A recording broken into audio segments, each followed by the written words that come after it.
In this video, I will show how to install PHP ionCube module on Plesk server.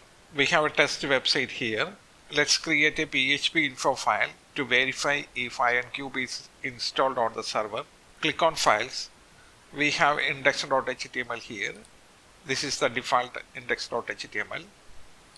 Let's delete this file. Remove. Yes, remove. Refresh this page. We have 403 because we don't have any index.html. Let's create a PHP info file. Click on the plus icon. Click on create file. Enter the file name. Let's create index.php. Click OK. Let's edit the file. Click on the file name. Edit in code editor. To create a PHP info file, enter the following: less than $PHP.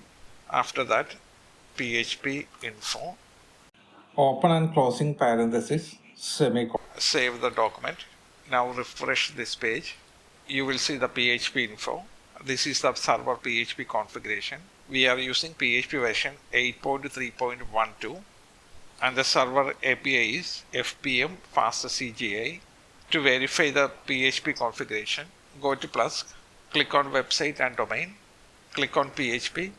Here you can see we are using PHP version 8.3.12 and PHP is running as FPM application served by Apache. To verify if we have ionCube, go to the PHP info again and Ctrl+F, search for the string ionCube. We don't have ionCube installed. Go back to the Plesk. Now click on Tools and Settings. Under the General Settings, click on PHP Settings. Here we need to select the appropriate PHP version and application type.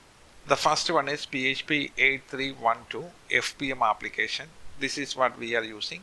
Click on it. On this page, you can enable disable PHP modules.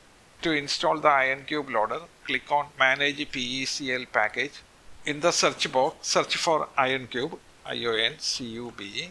You can see ionCube is available. To install it, click on the plus icon. Now the ionCube is installed. Let's go back to the PHP info, refresh the page, search for ionCube. You can see ionCube loader is now available. Thank you for watching. Hope you find the video useful. If you like the video, please subscribe for more videos like this.